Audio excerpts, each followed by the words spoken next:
Hello అండి అందరికీ.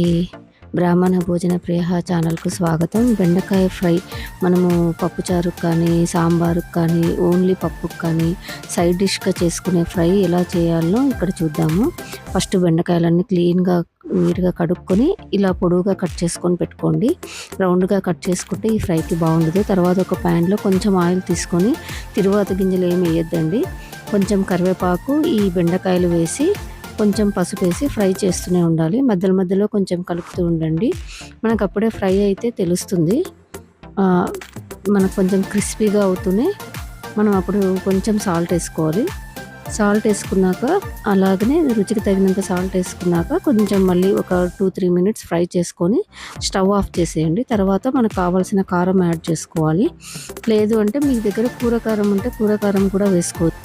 Kids కూడా చాలా లైక్ చేస్తారు ఈ ఫ్రైని. Thanks for watching.